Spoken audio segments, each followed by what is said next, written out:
Lucas 9. Vamos a estar considerando la porción. Lucas 9 desde el verso 28 al verso 36.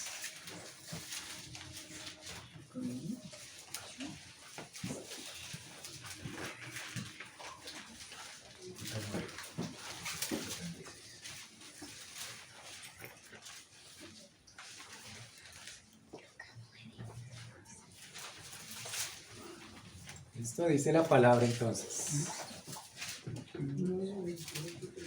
Aconteció como 8 días después de estas palabras, que tomó a Pedro, a Juan y a Jacobo, y subió al monte a orar.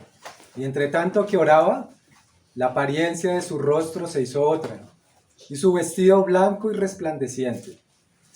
Y he aquí dos varones que hablaban con él, los cuales eran Moisés y Elías, quienes aparecieron rodeados de gloria, y hablaban de su partida que iba Jesús a cumplir en Jerusalén.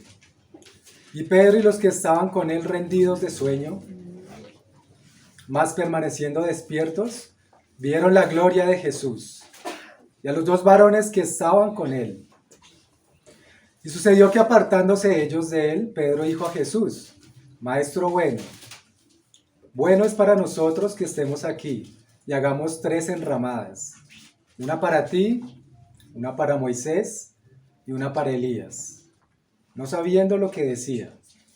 Mientras él decía esto, vino una nube que los cubrió, y tuvieron temor al entrar en la nube. Y vino una voz desde la nube que decía: Este es mi Hijo amado, a él oíd.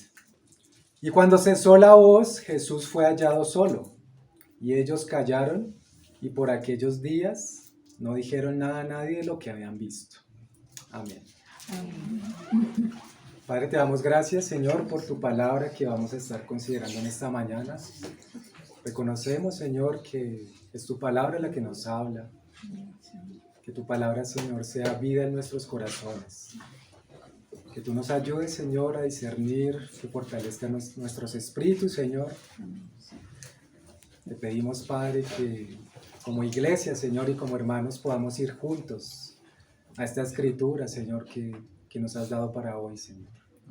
Gracias de antemano, Padre, por lo que ya nos has concedido en esta mañana, Señor, de las oraciones, de los santos, de la cena, Señor, de las alabanzas, porque tú estás acá, Señor, y sabemos que tu Espíritu, Señor, se mueve en medio de tus candeleros.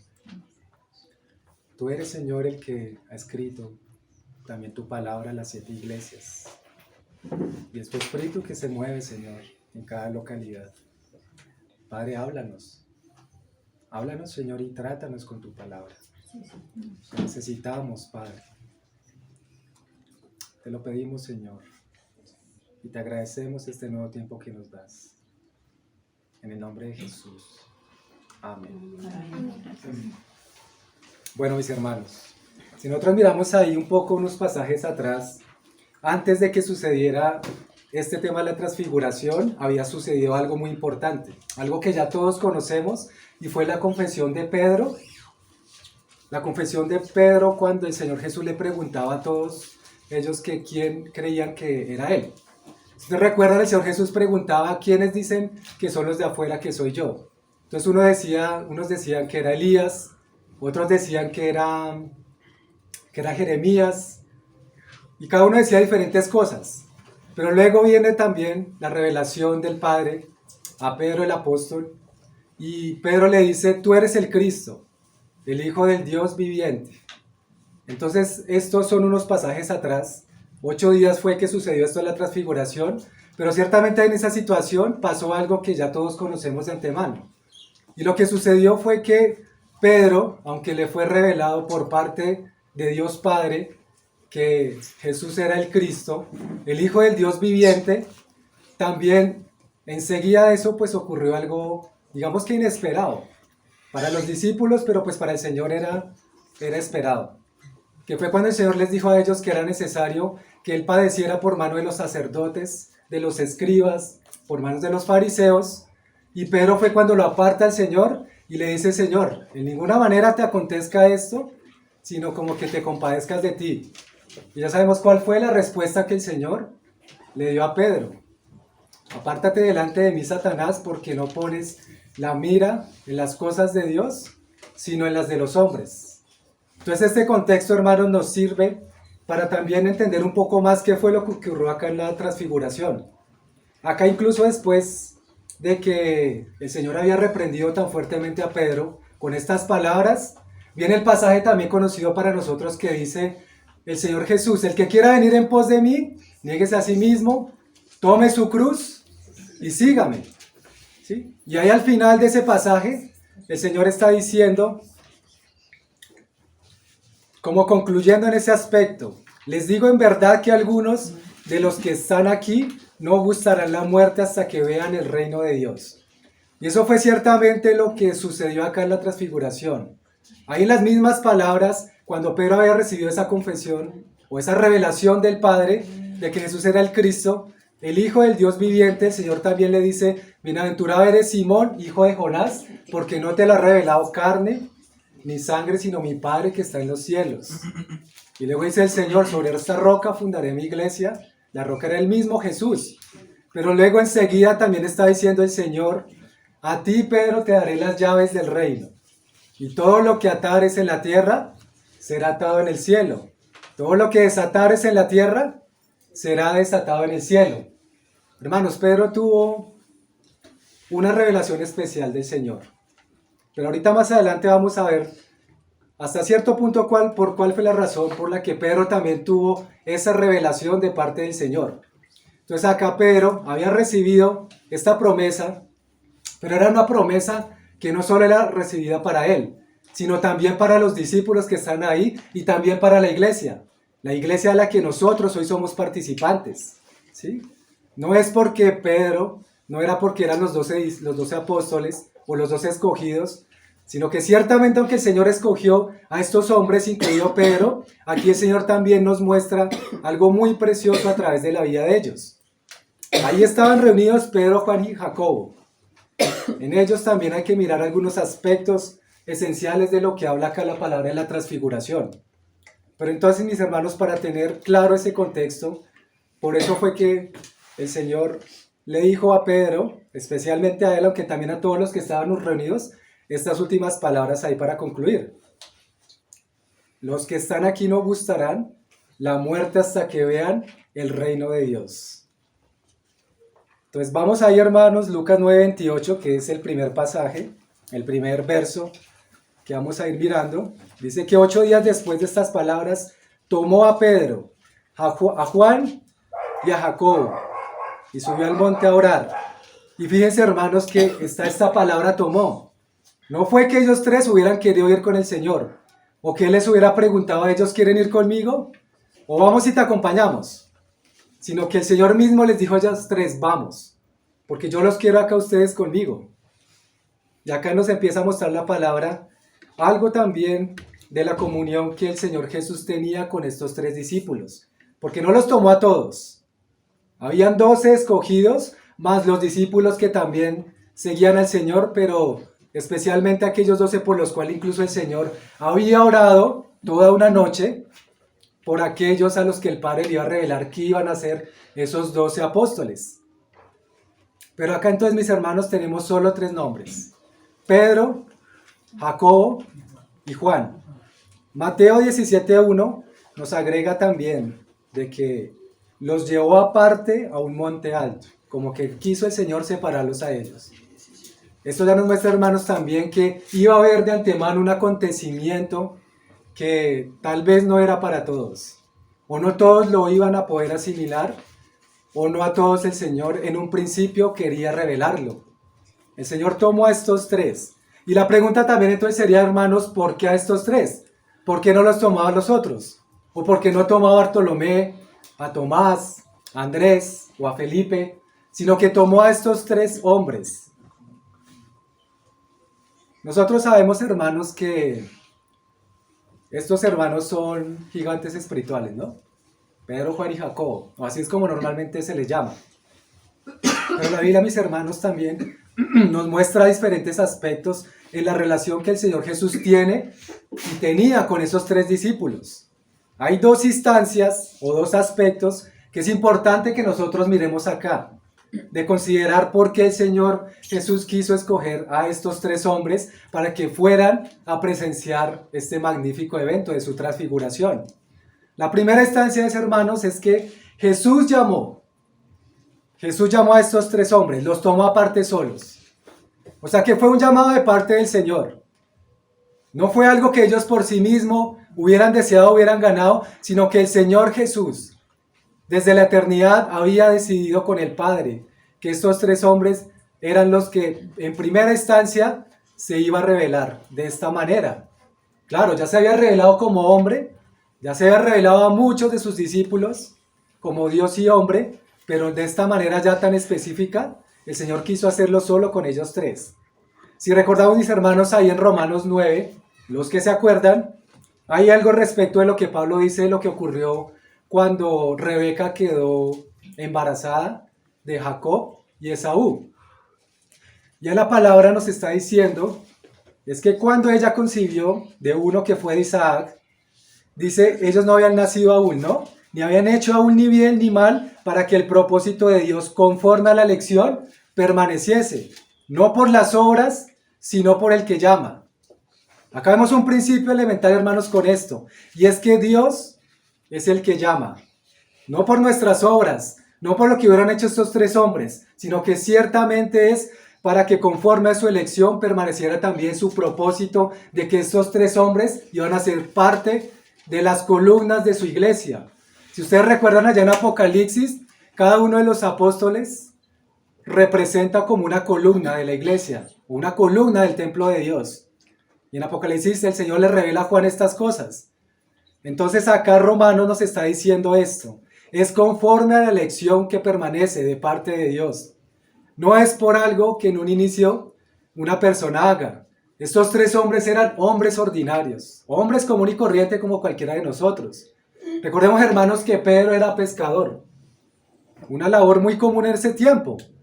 Juan y Jacobo eran remendadores de redes. Ellos dos eran hermanos también de sangre. Entonces eran hombres sencillos, hombres que incluso no tenían ni los más grandes recursos, bueno, tal vez Jacobo y Juan, porque su padre Zebedeo era acaudalado, pero Pedro pues igual era un hombre más sencillo, pero sin embargo los tres trabajaban en esta labor que era muy común por esos tiempos. Eran hombres sencillos, común y corrientes. Entonces acá nos está diciendo el Señor que aún con lo que sucedió con Jacob y Esaú, del que el Señor dice, a Jacob amé, pero a Esaú aborrecí, también nos está mostrando entonces que el Señor pudo escoger a estos tres hombres conforme a su elección. ¿Sí? Y podríamos decirlo también con muchos otros hombres que aparecen en su palabra. La palabra en Romanos continúa, ¿qué pues diremos? ¿Hay injusticia en Dios? En ninguna manera. Pues a Moisés dice, tendré misericordia del que yo tenga misericordia. Me compadeceré del que yo me compadezca. Así que no depende del que quiere ni del que corre, sino de Dios que tiene misericordia. Dios que tiene misericordia también escoge a los suyos.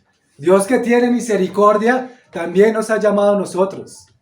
Dios en su amor y en su misericordia nos ha llamado no solo para ser salvos, sino también para hacer una obra, hermanos, y para vivir para su gloria. Y sigue Pablo acá, ¿qué pues diremos?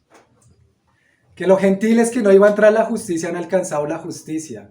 Es decir, la justicia, pero no la de ellos. La justicia que es por fe y para fe.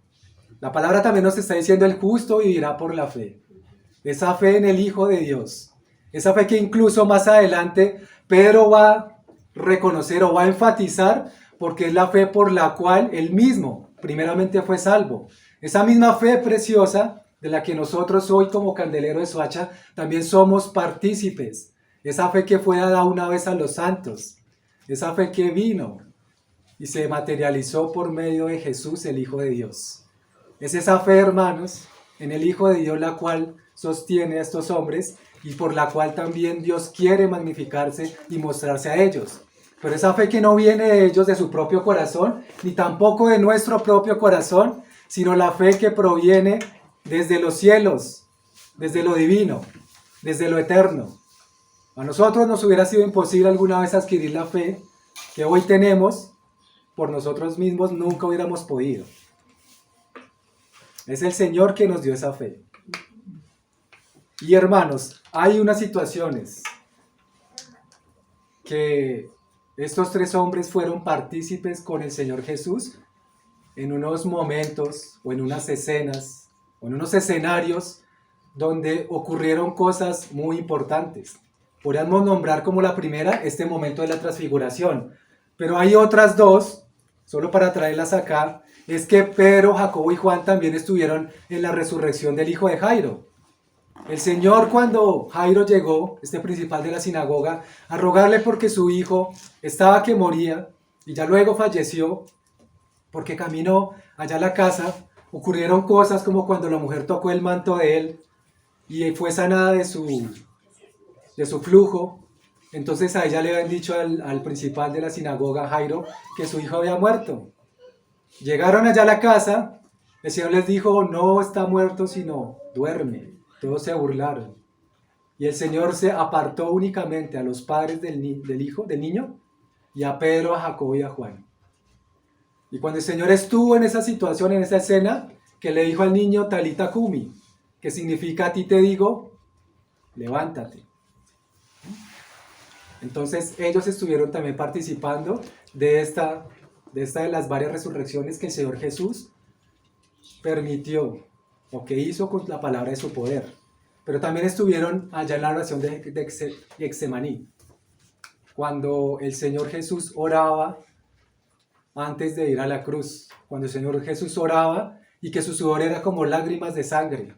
El Señor solo les dijo a ellos tres. Apartó a los discípulos inicialmente a los 12, a los 11 que estaban en la cena, pero después les dijo a ellos tres, acompáñenme ustedes. Y el Señor mientras oraba fue que dejó a estos tres hombres para que ellos pues también estuvieran orando. Aunque ellos por el sueño se durmieron, pero fíjense mis hermanos que siempre hay una comunión especial del Hijo de Dios con estos tres hombres, con Pedro, con Jacobo y con Juan. Entonces la primera instancia es porque Dios escoge, Dios es el que llama, Dios es el que elige. Es en la soberanía del Señor que Él también llama y define cuáles serán aquellos santos que lo van a representar a Él, aquellos embajadores. Pero hay un segundo aspecto, hermanos, que no podemos dejar de lado. Aunque ciertamente el Señor es el que llama y el que elige, como en su presciencia, en su eterno conocimiento, conoció nuestros corazones. Y el Señor también nos escogió a cada uno de nosotros que hemos sido nacidos de nuevo. Y este segundo aspecto, hermanos, está preparado para aquellos que buscan a Dios de todo corazón. Entonces, como hemos dicho, hermanos, el círculo íntimo del Señor eran estos tres hombres. Es como ese círculo donde hay muchos, y muchos tal vez quieren llegar, pero el círculo está grande y adentro hay uno más pequeño, y luego uno más pequeño, luego uno más pequeño. Y en el centro ya solo quedan algunos hombres o algunas personas que están dispuestas a entregar todo de sí, en este caso para seguir al Señor. Es otro aspecto, hermanos, que nosotros debemos ver porque esto nos equilibra esta verdad. El Señor llamó a estos tres hombres, pero era también porque en ese círculo más cerrado, Él tenía una comunión más profunda con Él, más profunda con ellos. Una comunión más íntima, una comunión porque el Señor conocía el corazón de ellos y Él veía que el corazón de ellos siempre estaba con Él, que ellos lo seguían para un lado y para el otro. Y aunque muchas veces estaban cargados de sueño, como incluso en este momento, ellos permanecieron ahí. Permanecieron fieles al Señor, aún en sus debilidades. Y el Señor, hermanos, también valora esas cosas. Porque ciertamente el Señor también mira el corazón, como nos ha venido hablando bastante ahora en estos últimos días, últimos meses, acerca de cómo está nuestro corazón delante del Señor, ¿no? Juan era llamado el discípulo amado, pero era el discípulo amado, él amaba a Jesús y ciertamente era un joven en ese momento que incluso el Señor le permitió allá en la última cena recostarse en el pecho del Señor. Incluso él fue el que le reveló quién era el que iba a traicionar a Jesús. El Señor, cuando Juan le preguntó, él le dijo, el que moja el pan conmigo en el plato ese es el que me va a traicionar. Y Juan ahí supo que era Judas el que lo iba a traicionar. Pero en Pedro también, ¿qué podemos ver? Pedro, a pesar de sus impulsos, era un hombre que todo el tiempo deseaba seguir a Jesús, a donde él quisiera que él fuera. Pedro era un hombre intrépido, tenía un alma, un espíritu de líder. Aunque ahí en ese momento le faltaba todavía comprender muchas cosas, todavía le faltaba un gran caminar porque hasta ahora estaba conociendo al Señor, pero siempre estaba dispuesto a seguirlo hasta donde él fuera. Y hay que reconocerle, mis hermanos, que en Pedro, en su corazón, él deseaba agradar al Señor en todo, hasta el punto que quiso ir a morir con Jesús en la cruz. Claro, él no se conocía ahí profundamente como Jesús sí lo conocía, pero Pedro quiso ir a donde iba el Señor.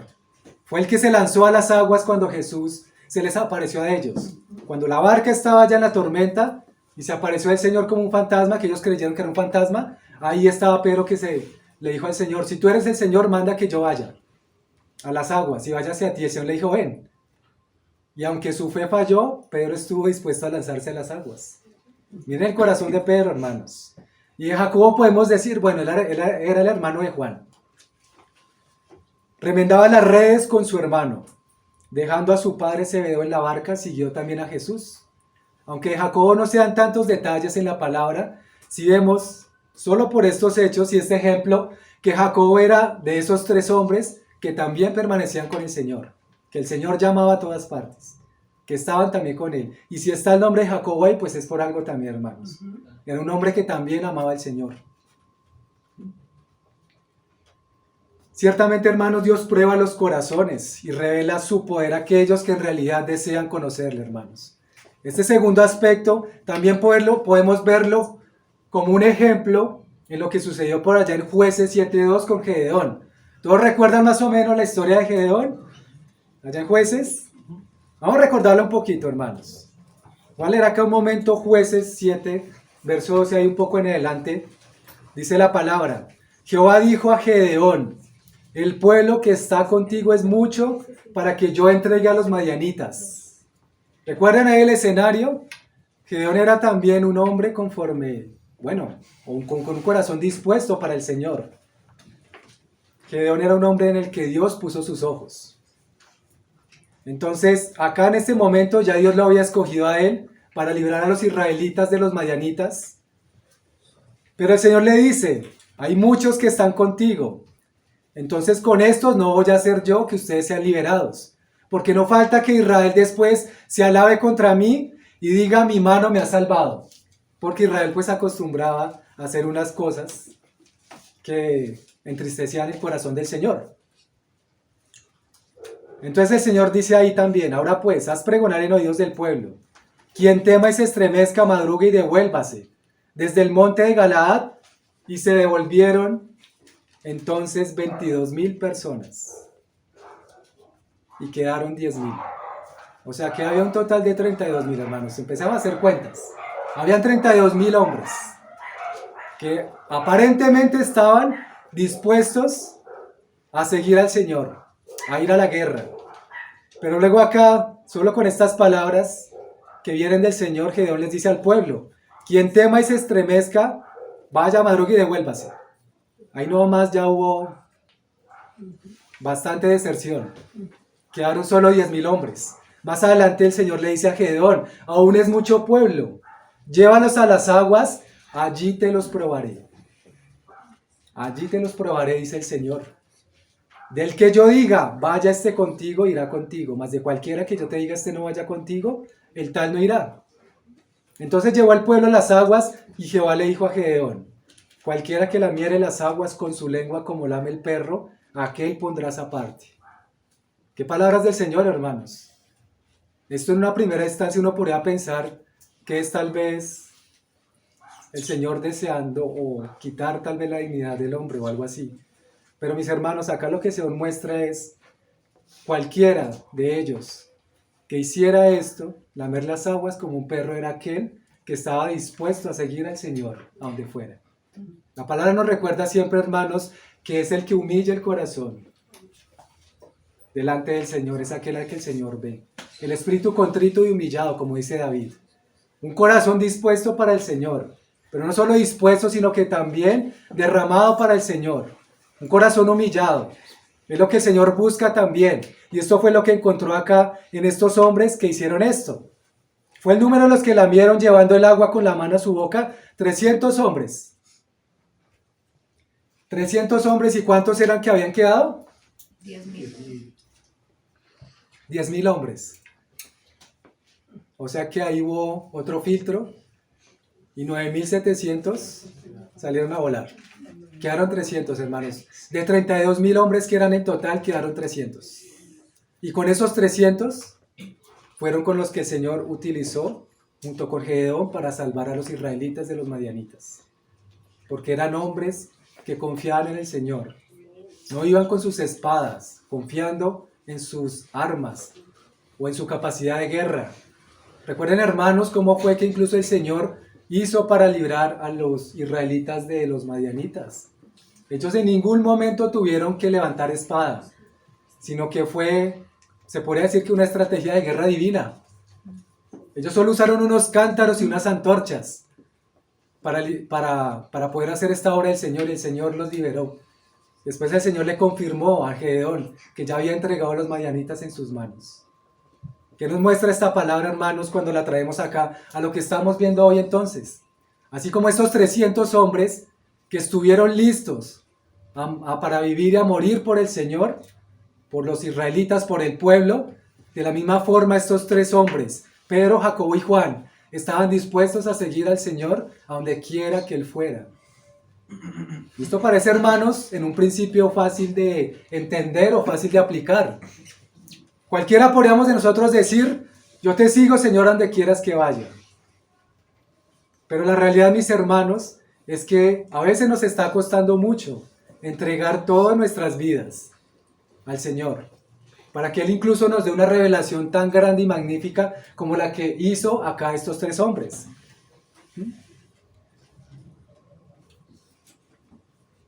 Incluso ahí en Mateo 13:10 hay una parábola que nos puede ayudar incluso también a poder afirmar esto que estamos viendo en este primer encabezado. Es una parte donde el Señor dice, cuando los discípulos se le acercaron, ¿por qué les hablas por parábolas? Ustedes recuerdan que el Señor hablaba frecuentemente con parábolas a muchos de los de afuera, pero a los discípulos muchas veces les revelaba esas parábolas. El Señor respondió y les dijo, porque a ustedes os es dado a saber los misterios del reino de los cielos, mas a ellos no les es dado, porque se cumple la profecía de Isaías que dice acerca de ellos, de oído oiréis y no entenderéis, viendo veréis, no percibiréis, porque el corazón de este pueblo se ha engrosado. Con los oídos oyen pesadamente y han cerrado sus ojos. Y el Señor agrega, para que entonces ellos aprendan a no ver con los ojos ni oír con los oídos, y con el corazón entiendan, y se conviertan y yo los sane.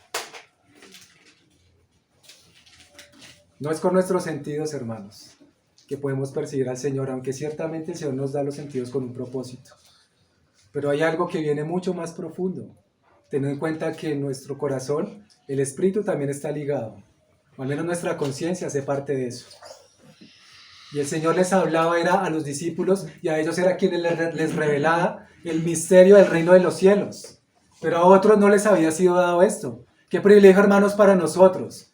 Que el Señor nos esté mostrando su palabra, que nos haya llevado al conocimiento de la verdad y que hoy podamos estar reunidos una vez más y cada reunión semanal para poder conocer más los misterios del reino de los cielos. Misterios que no son revelados a los hombres, misterios que no son revelados a cualquiera, misterios que como de esta forma el Señor se los reveló a estos 3 hombres, el Señor también quiere, hermanos, revelarlo a cada cual de sus hijos que quiera de todo corazón conocerle, hermanos. Esto ya lo hemos dicho muchas veces, pero la idea es que el Señor nos ayude a poder ir profundizando en esto, hermanos, porque es algo que no es sencillo de entender. Podemos decirte seguimos, Señor, pero ¿hasta qué punto vamos a seguirlo? ¿10 kilómetros, 100 kilómetros, 100 millas? ¿Cuánto, hermanos, estamos dispuestos a seguir al Señor y a su obra donde quiera que Él vaya y lo que nos pida hacer a nosotros, hermanos? Ahora, acá no estamos hablando solo de los servicios, porque como incluso el Señor nos ha venido hablando, son cosas que van desde la sencillez de nuestra vida, desde la sencillez de nuestros hogares, desde cómo está nuestro corazón. Lo que el hermano nos compartió ahorita en la cena. El corazón en donde está, porque no puede estar en la mitad de las dos mesas. ¿A qué lado está, hermanos? Porque el Señor solo mira y usa a aquellos que realmente viven solo para Él. Aquellos que viven las 24 horas del día para Él, hermanos.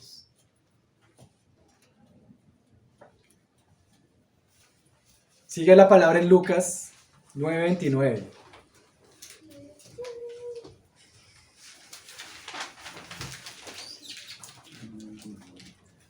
En este verso ya el Señor Jesús empieza a mostrar su gloria. Dice, entre tanto que oraba, la apariencia de su rostro se hizo otra, y su vestido blanco y resplandeciente. Por allá Marcos agrega que era tan blanco que ningún lavador podía hacerlo tan blanco en toda la tierra. Y Mateo 17:2 nos agrega, y se transfiguró delante de ellos y resplandeció su rostro como el sol. Y sus vestidos se hicieron blancos como la luz. La luz siempre está asociada a Dios, porque Dios es luz y en Él no hay tinieblas. Y frecuentemente en la palabra también podemos ver revelaciones de cómo el Señor se revela en ese rostro de luz o en esas vestiduras también resplandecientes como sucedió acá. Transfiguración en un sentido más sencillo es cambiar de forma o ser transformado. Eso es lo que significa transfiguración. Un comentarista bíblico dice al respecto de esto: de alguna manera inexplicable, Jesús le mostró parte de su divina gloria a los 3 discípulos. Él experimentó un asombroso cambio en su apariencia, de modo que los discípulos pudieran contemplarlo en su gloria. Sufrió un asombroso cambio, hermanos. Aquí no fue algo simplemente humano, no fue algo natural, sino que realmente fue algo sobrenatural que ocurrió en ese momento. El Señor se transformó, se transfiguró. Su rostro empezó a brillar como el sol y sus vestidos también. Si ustedes recuerdan también en ese pasaje conocido de 2 de Pedro 1:16, que es muchos años después cuando Pedro puede hablar también de esta revelación un poco más que tuvieron en el Monte Santo o en el Monte Alto. Pedro dice ahí entonces a los hermanos a quienes dirigía la carta de él: porque nos hemos dado a conocer el poder y la venida de nuestro Señor Jesucristo siguiendo fábulas artificiosas. Es como si Pedro estuviera diciendo, no estamos siguiendo historias fantásticas o cuentos supersticiosos. No estamos siguiendo mentiras. Estamos siguiendo la verdad. La Biblia de las Américas expresa esa parte de esta forma: porque cuando les dimos a conocer el poder y la venida de nuestro Señor Jesucristo, no seguimos fábulas ingeniosamente inventadas, sino que fuimos testigos oculares de su majestad. Hermano, nosotros estamos en gran medida sobre los hombros de estos 3 hombres. Y ellos nos están diciendo y dan testimonio de la verdad. Como dice Juan, el apóstol al último de su evangelio: doy testimonio fiel de que esto es la verdad. Soy testigo de las cosas que he dicho y son verdad, hermanos.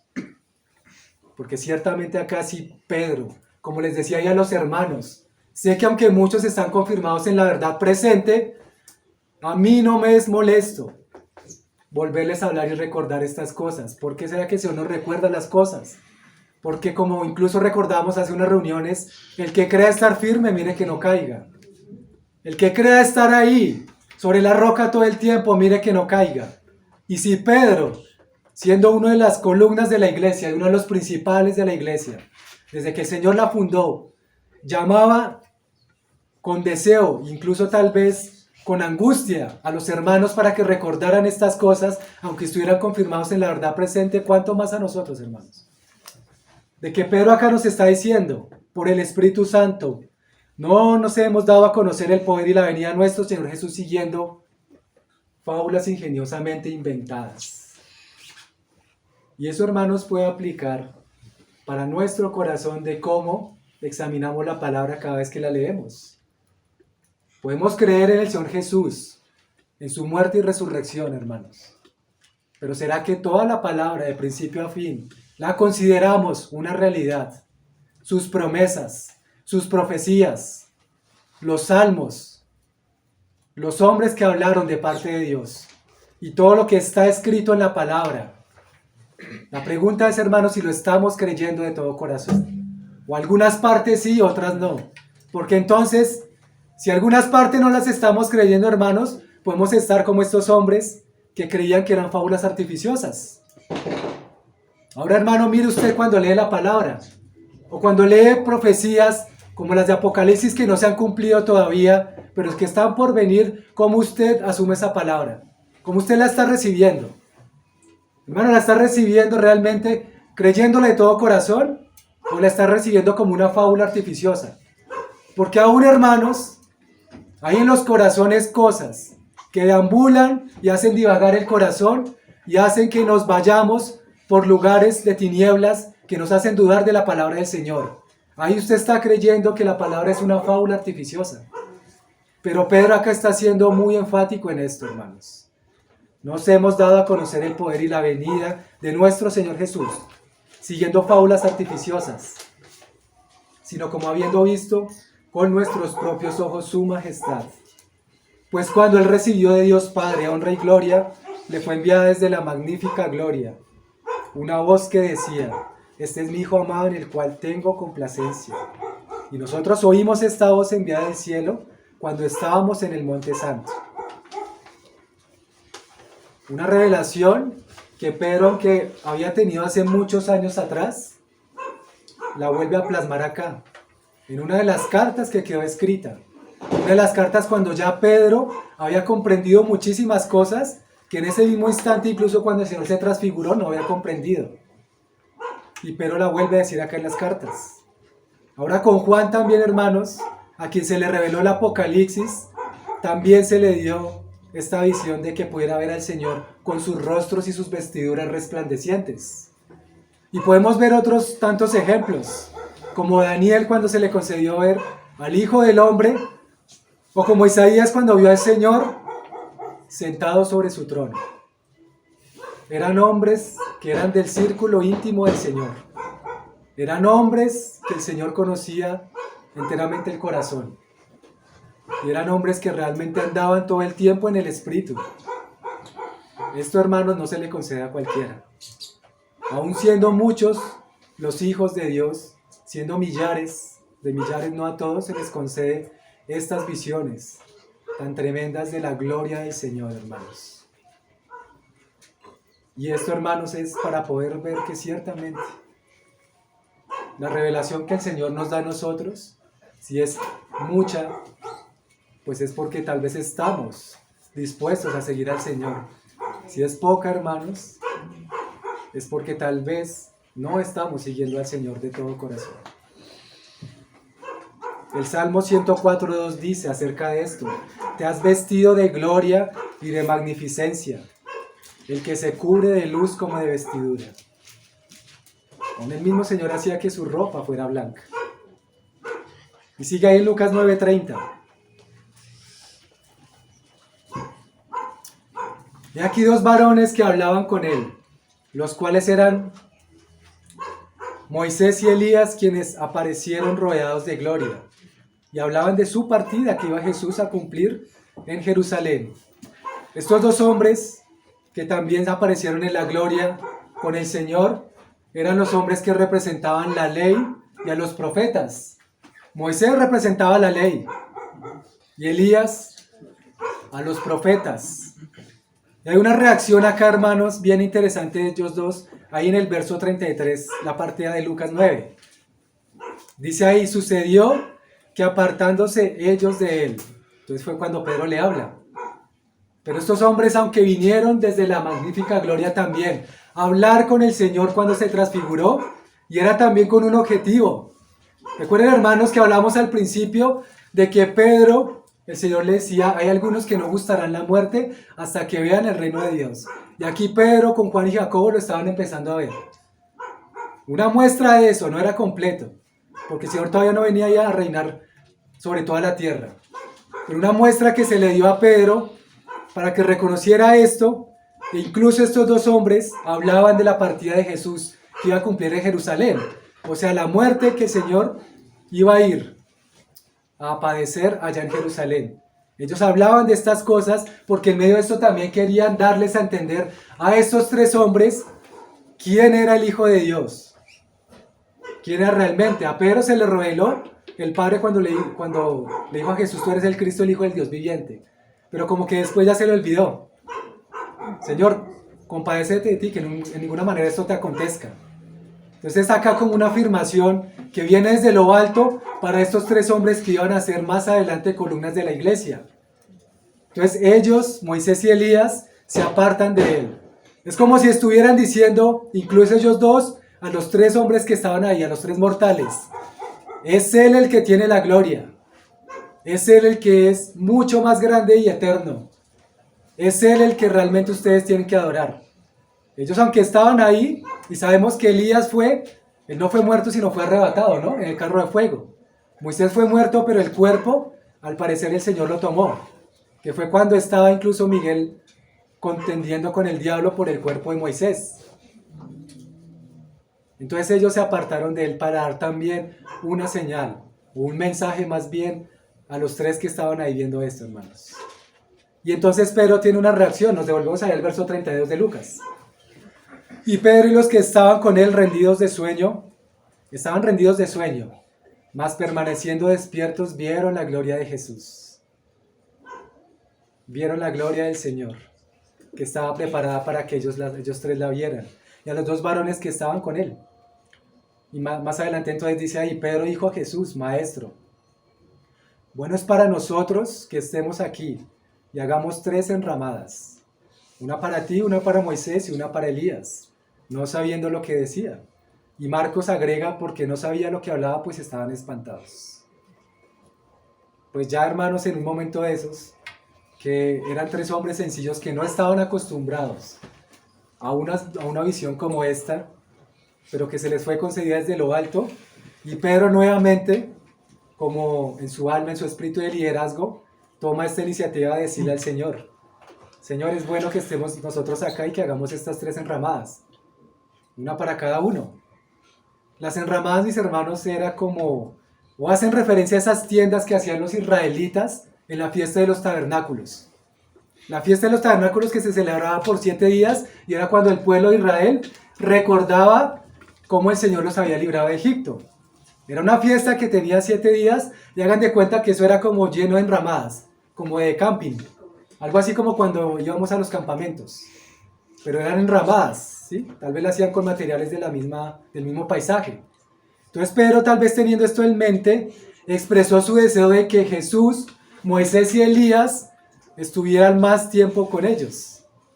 Pedro deseaba que ellos se quedaran más tiempo ahí. Tal vez, seguramente Pedro junto con los otros dos hermanos, en su corazón deseaban ya no volver más abajo. Estaban en un monte alto, ya no querían volver más, pues viendo semejante gloria. Yo creo que a cualquiera de nosotros, si nos pasara eso, desearíamos lo mismo. Quedarnos solo ahí en el monte santo, quedarnos con él. ¿Ustedes recuerdan cómo bajaba Moisés desde el monte cuando hablaba con el Señor? Su rostro resplandecía, hermanos, porque era partícipe de esa naturaleza divina, partícipe de esa gloria que el Señor le revelaba cuando estaba a solas con él allá en el monte.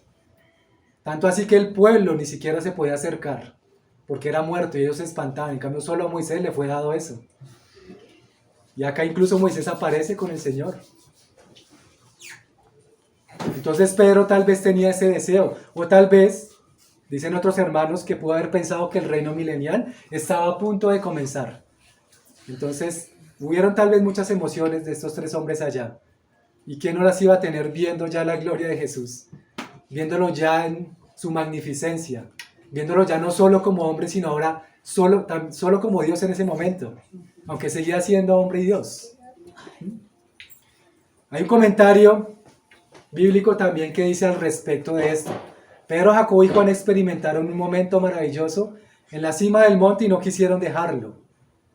Nosotros algunas veces también, al tener una experiencia emocionante, queremos permanecer donde estamos, alejados de la realidad y de los problemas de la vida diaria. Las dificultades que nos esperan en el valle nos motivan a desear quedarnos en la cima de la montaña. Sin embargo, cuando estamos en la cima del monte no podemos ministrar a otros, No podemos traer la verdad, no podemos llevar a otros el servicio. En lugar de llegar a ser gigantes espirituales, muy pronto nos convertiríamos en enanos por el egoísmo. Necesitamos tiempos de retiro y renovación para luego volver a la realidad. Nuestra fe debe tener sentido en el monte y fuera de él, hermanos. Los retiros son necesarios. Los campamentos son necesarios. Por eso las mismas reuniones son necesarias para nutrirnos de la palabra del Señor, para adorarlo, para salir con nuestro rostro resplandeciente cada vez que nos congregamos para dar gloria a su nombre. Pero mis hermanos, esto es también que el Señor nos habla y nos dice, esta misma fe es la misma fe que debemos vivir allá afuera. Es la misma fe que debemos vivir cuando estamos allá en el mundo. Es la misma fe que no podemos solo tener acá cuando estamos reunidos o cuando estamos en un retiro o cuando estamos en las conferencias. Es la misma fe que debemos siempre tener, hermanos. No podemos estar siempre en retiro. Y estos tres hombres también, pues eran unos cuando vieron la transfiguración de Jesús y otros diferentes cuando escribieron sus cartas. Juan y Pedro habían escrito unas cartas también que quedaron en el canon de la palabra, pero fueron unas cartas que escribieron muchos años después de pasar por este tiempo de que vieron la transfiguración del Señor. Y ahí podemos ir, hermanos, por un momento a 2 de Pedro, capítulo 1.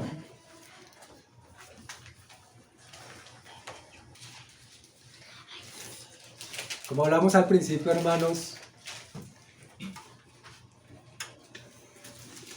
Pedro y Juan en este caso, a los que se les dio escribir para que quedara en la Biblia este registro, fueron hombres con los cuales el Señor empezó a hacer un trabajo. Ellos fueron llamados allá cuando estaban pescando. Pedro pescaba, Juan remendaba las redes, Jacobo igualmente remendaba. El Señor empezó un trabajo con ellos. Más adelante el Señor le dice a Pedro, cuando lo llevan, Andrés, su hermano, lo lleva hasta allá y le expresa que él era el Mesías a quien habían esperado hace mucho tiempo. Y el Señor Jesús le dice, creo que tal vez las primeras palabras que cruzó con Pedro, tú serás llamado Cefas. Simón, hijo de Jonás, tú serás llamado Cefas. Y pues de Pedro hay muchos registros en la palabra que nos muestra cómo fue su vida, en el antes y en el después. Que el Señor lo llamara, que el Señor lo tratara, que el Señor lo guiara, que el Señor lo conduciera por la vida en la que Él quería que anduviera. Y acá la palabra entonces dice en ese primer verso, Simón Pedro, siervo y apóstol de Jesucristo, a los que habéis alcanzado por la justicia de nuestro Dios y Salvador Jesucristo. Pedro entonces, ahí ciertamente ya entendía que era un siervo y un apóstol de Jesús, que había sido destinado para servirle al Señor, para ser partícipe de sus padecimientos. Y luego les dice a los hermanos, a los que hayas alcanzado por la justicia de nuestro Dios y Salvador Jesucristo, una fe igualmente preciosa que la nuestra. Esa misma fe de la que hablábamos al principio, es la que Pedro acá está expresando que él con los hermanos alcanzaron y que es preciosa. Esa fe que es más preciosa que el oro. Y luego dice, gracia y paz sean multiplicadas en el conocimiento de Dios y de nuestro Señor Jesús. Por eso, hermanos, también hablábamos de que en primera instancia depende del Señor que hace el llamado, del Señor que tiene misericordia, del Señor que escoge. El Señor que ya había escogido a estos tres hombres para que fueran esas columnas de la iglesia. Y aquí ya en las cartas lo podemos corroborar cómo es que el Señor los usó. Y luego en su experiencia espiritual que tuvieron estos hombres a través de los años, pues habían sido entonces muy usados por Él. Luego vamos a ir, miremos un poco de Primera de Juan, capítulo 1, los primeros 3 versos.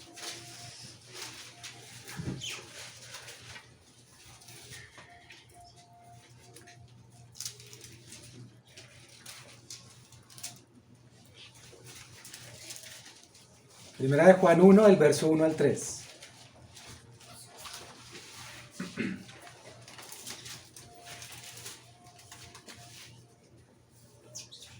Dice la palabra, lo que era desde el principio, lo que hemos oído, lo que hemos visto con nuestros ojos, lo que hemos contemplado y palparon nuestras manos tocante al verbo de vida.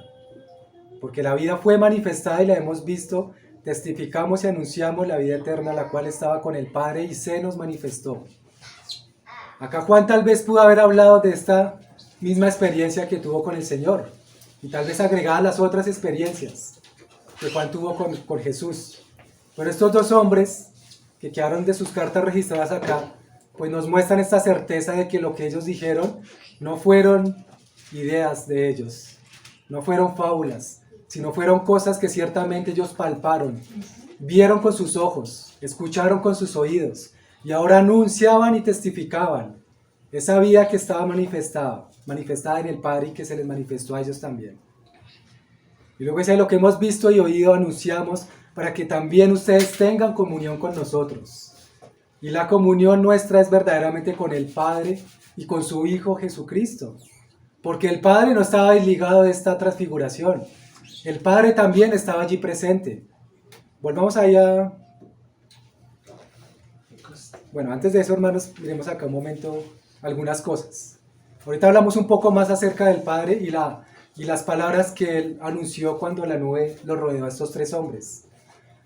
Pero acá, hermanos, lo cierto es que, como estos hombres, que estuvieron realmente dispuestos, dejaron todo para seguir al Señor. La palabra dice, con respecto a Juan y Jacob, y dejaron sus redes y le siguieron, ¿no? Y Pedro también dice, dejando, todo le siguió. Y realmente le siguieron. En todo tiempo, hermanos, estos hombres fueron tratados por el Señor, padecieron. Incluso ahí también podemos incluir al apóstol Pablo, que después de que el Señor también se le reveló de esta forma, que fue a otro de los hombres que se le reveló Jesús de esta manera, fueron ellos que siguieron al Señor, hermanos. Hubo una revelación de parte de Dios, una revelación contundente. Ahora, eso no significa, hermanos, que tengamos todos que tener una visión sobrenatural del Hijo de Dios para poder tener una revelación. Porque ya tenemos la palabra profética más segura. Ya tenemos la palabra que nos revela quién es el Hijo de Dios. Y hemos venido tocando muchos aspectos de Él. Lo cierto, mis hermanos, es que todos hemos sido llamados por el Señor. Y ahora la pregunta es, ¿hasta dónde lo vamos a seguir? ¿O cómo está nuestro corazón? ¿Completo para Él? ¿O un pedacito sí, un pedazo no? Dios nos llama, yo creo, mis hermanos, como le revela Juan en Apocalipsis 2:2, cuando le habla a la iglesia de Éfeso, que le dice incluso resaltándole las buenas cosas que tenía esta iglesia. Dice ahí la palabra en Apocalipsis 2:2, yo conozco tus obras, tu arduo trabajo y paciencia, que no puedes soportar a los malos, que has probado a los que se dicen ser apóstoles, los has hallado mentirosos, has sufrido y has tenido paciencia, has trabajado arduamente por amor de mi nombre y no has desmayado. Pero tengo contra ti que has dejado tu primer amor. Nosotros podríamos estar llenos de cosas, hermanos, pero si no tenemos nuestro primer amor, que es el Señor, si no tenemos y recordamos, hermanos, cuándo fue que el Señor nos llamó por primera vez, cuándo fue que se dio a conocer a nosotros, cuándo fue que nos hablaron de Jesús. Recuerden, hermanos, cuál fue tal vez la fecha, o hace cuántos años, hace cuánto usted está caminando con el Señor, cuánta revelación el Señor le ha dado a usted. ¿Cuánto al Señor ha tratado su corazón? Hermano, ¿cuántas victorias ha tenido el Señor en su corazón? Porque incluso como lo expresaban nuestros hermanos ahora en la escuela de la obra, lo importante no es lo de afuera, lo importante no es mostrar la cantidad de cosas que tal vez se puedan hacer, que parezcan muy espirituales. El Señor, hermano, se alegra en las victorias que obtiene en nuestros corazones. El Señor se alegra cada vez que vence nuestro propio corazón para que Él venga y gane más terreno en nuestras vidas, gane más terreno al enemigo, gane más terreno al pecado en nosotros. Pero no olvidemos esos dos aspectos que vimos al principio, hermanos. Depende de Dios que llama, pero depende de nosotros. Si somos como los de Gedeón, los que se dispusieron a lamer el agua, o los que somos solo los que nos arrodillamos.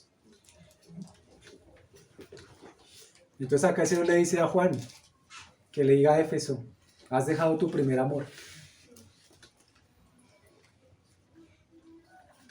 Ahora sí volvamos, hermanos, a Lucas 9:34.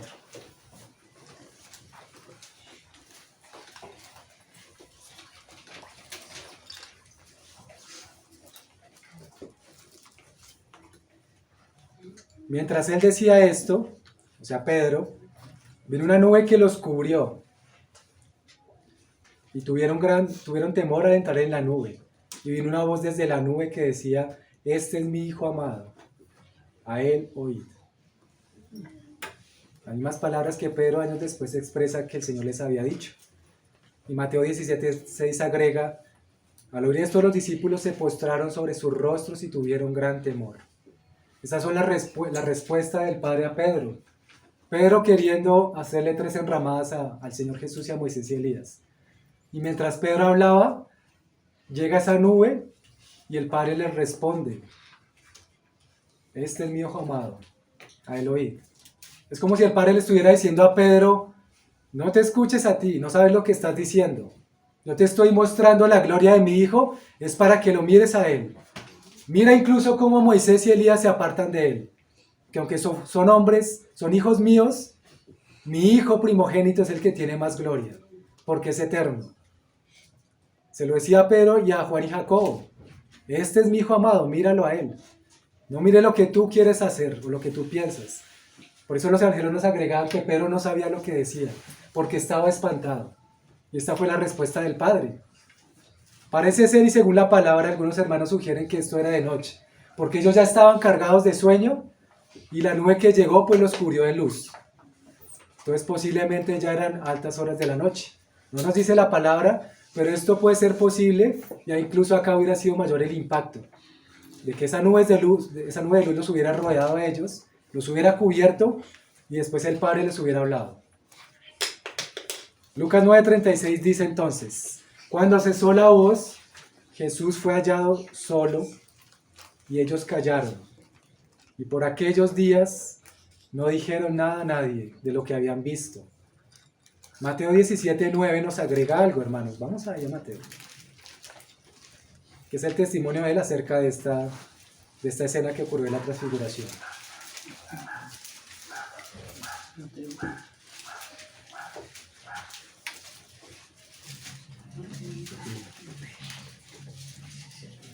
Dice ahí Mateo 17 desde el verso 9. Cuando descendieron del monte, Jesús les mandó diciendo: no digáis a nadie la visión, hasta que el Hijo del Hombre resucite de los muertos. Y esto que ocurrió fue muy ligado a lo que el Señor Jesús con frecuencia les decía a los discípulos. El Señor más adelante incluso dice que les penetren estas palabras bien en sus mentes, que el Hijo del Hombre ha de padecer por manos de los escribas, de los sacerdotes y de los ancianos. Y el Señor frecuentemente decía estas palabras a ellos, pero ellos aún tenían velado el entendimiento y no comprendían lo que Él les decía. Y aquí entonces el Señor liga esta palabra a lo que Él tenía que ir a Jerusalén a hacer, hasta que el Hijo del Hombre resucite de los muertos. Entonces sus discípulos le preguntaron diciendo: ¿por qué pues dicen los escribas que es necesario que Elías venga primero? Claro, ellos vieron a Elías ahí al lado del Señor y se preguntaban, seguramente tenían muchas preguntas. Y entre esas, ellos le preguntaron al Señor esto: ¿por qué es necesario esto? Respondiendo Jesús les dijo: a la verdad Elías viene primero y restaurará todas las cosas. Mas os digo que Elías ya vino y no le conocieron, sino que hicieron con él todo lo que quisieron. Y vuelve y dice el Señor: así también el Hijo del Hombre padecerá de ellos. Entonces ahí los discípulos entendieron que cuando les hablaba el Señor de Elías, era que les hablaba de Juan el Bautista. Ahora, no es que Elías hubiera reencarnado en Juan el Bautista, sino que Juan venía con el mismo espíritu de Elías. Juan venía con ese mismo espíritu de denuedo, con ese mismo espíritu de profeta, a traer las buenas nuevas y a abrir el camino para el Señor, y a preparar el camino. Era por eso que el Señor dice que Elías ya había venido y no le conocieron. Hicieron con él todo lo que quisieron, porque ya sabemos que a Juan Bautista lo decapitaron. Herodes lo decapitó. Pero muchos de los fariseos también querían esto, porque a Juan tampoco lo querían, sino que lo odiaban. Pero luego el Señor agrega, así también el Hijo del Hombre padecerá de ellos. Es como si el Señor les dijera a estos tres, entiendan que aunque Juan Bautista vino con el espíritu de Elías, yo voy a ir a padecer. Y ni siquiera las profecías que estaban con referencia a Elías o a Juan Bautista iban a impedir que el Señor fuese a la cruz a morir y a padecer. Eso era lo que el Señor les estaba hablando ahí. Y ellos pues en este caso comprendieron que Elías era en este caso Juan Bautista. Y aquí una palabra, hermanos, dice el Señor en el verso 12. Elías ya vino y no le conocieron. Y si no conocieron a Elías, pues menos conocieron a Jesús. Yo creo que hemos visto, hermanos, a través de lo que hemos estudiado, lo que se nos ha concedido en este tiempo, que conocer a la persona de Jesús no es tan sencillo como parece, hermanos. El Señor es infinito, y como dice en Juan 17:3, cuando él oraba, la vida eterna es esta, que te conozcan a ti, al único y verdadero Dios, y a Jesucristo a quien has enviado. Conocer al Señor, hermanos, demanda de nosotros dedicación, demanda de nosotros disposición, demanda de nosotros tener que renunciar a las cosas que todas nos agradan, aun aunque parezcan cosas o sean cosas buenas en sí mismas. Demanda de nosotros, hermanos, un costo que ya hemos hablado muchas veces, pero que realmente estamos dispuestos a asumir. Un costo primero para tener una comunión con el Señor, para que Él nos traiga más revelación a nuestras vidas. Hermanos, acá esta transfiguración fue esa primera muestra del reino de Dios para estos tres hombres, que después les fue manifestada la gloria. Y después el mismo Pedro ya podía confesar de parte del Señor con certeza, cuando les hablaba a los hermanos en una de sus cartas, que él estaba ya pronto a partir, y el Señor ya se lo había hablado, ya se lo había mostrado. ¿Será que nosotros, hermanos, podríamos decir que tenemos esa comunión con el Señor? ¿O queremos llegarla a tener? O tal vez estamos así como nos conformamos con una muestra del Señor. O nos conformamos realmente con algunas palabras. La palabra, hermanos, es para escudriñarla. Incluso cuando hablábamos, hermanos, de los 4 testimonios que hablaban del Hijo, el Señor decía escudriñar las Escrituras. Si lo vemos a Él, hermanos, esto implica un sacrificio, un amor verdadero. Recuerda, hermanos, el pasaje ya para concluir, cuando Juan y Jacobo con la madre, ellos mandaron a la mamá a decirle al Señor que les concediera que sus hijos estuvieran sentados uno a la derecha y otro a la izquierda. Y el Señor les decía, no saben lo que piden. No saben lo que piden. El Señor dijo, aunque las naciones, los gobernadores se enseñorean de ellas, no es así con vosotros. El que quiera llamarse grande debe ser servidor de los demás. El que quiera ser primero, hágase servidor de los demás. Ahí está el precio, hermanos, de realmente querer conocer al Señor y que Él nos revele la profundidad que le reveló a estos 3 hermanos. Y si estos 3 hombres llegaron, hermanos, a ser gigantes espirituales, cualquiera de nosotros podríamos llegar a serlo, hermanos, pero ya por la palabra vamos comprendiendo las implicaciones que esto tiene, hermanos. Incluso creo que algún hermano oraba al principio, una hermana, no podéis servir al enemigo y poder servir también a Dios. No podemos tener nuestro corazón dividido, hermanos. El Señor ya nos ha hablado mucho de esto. Y ya hemos hablado incluso de que el Señor nos dice en su palabra, no podéis tener comunión con Cristo y con las tinieblas, con la luz y las tinieblas, o con Cristo y con Belial. El Señor nos quiere completos, hermanos, como a Pedro, a Jacobo y a Juan. Y esto, hermanos, pues que sea para que podamos delante del Señor meditar y escudriñar su palabra. Amén. Amén. Te queremos dar gracias, Padre, por tu palabra en esta mañana. Señor, que tú nos afirmes en lo que llevamos entendiendo, Señor, en lo que llevamos escudriñando. No siendo, Señor, nosotros dignos, sino solo tú, Señor, siendo digno, nos revelas tu palabra, Señor. Pero también nos muestras que tú nos revelas las verdades, Señor, escondidas y profundas, a los que realmente quieran, Señor, conocerte a ti. a los que realmente, Señor, quieran ir a ti con un espíritu completamente dispuesto, Señor. Tú revelas las cosas secretas, Señor, no a todos, Señor, sino como le decías a Jeremías, Señor, que te clamara y tú lo escucharías y le revelarías cosas grandes y ocultas que él todavía no conocía. Señor, aun esto que nos parece tan maravilloso, y de cierto lo fue, cuando te transfiguraste allí, Señor, y hablaste desde los cielos a nuestros hermanos. Pero aún en esto, Señor, era apenas el principio de tu gloria, Señor.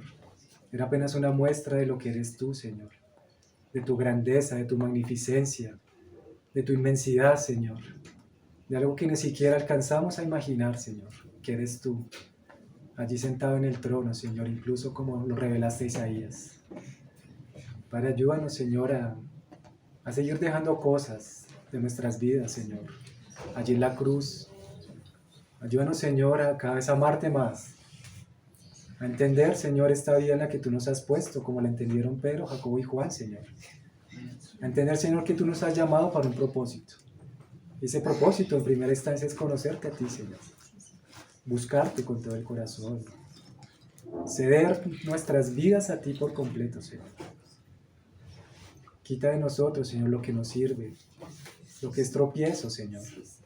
Quita de nosotros lo que nos impide incluso verte así, Señor, en tu gloria. Quita de nosotros, Señor, esos tropiezos, esas cosas. Ayúdanos, Señor, a enamorarnos más de ti, de tu palabra, Señor.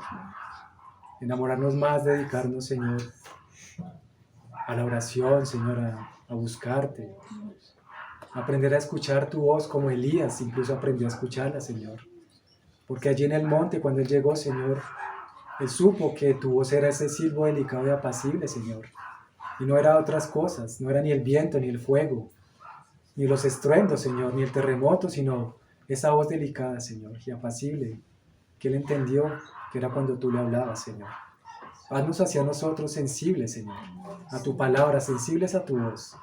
Haznos sensibles, Señor, a ese llamado que tú nos estás haciendo, Señor, que ya nos hiciste desde años atrás. Haznos, Señor, dispuestos a escucharte y a seguirte, Señor. A no solo conformarnos con oír tu palabra, Señor. A no ser conformistas con esto, Señor, porque no nos sirve de nada ser solo oidores, Señor. Enséñanos a aplicar tu palabra, Señor. Que por tu Espíritu Santo tú apliques esta palabra a nosotros, Señor.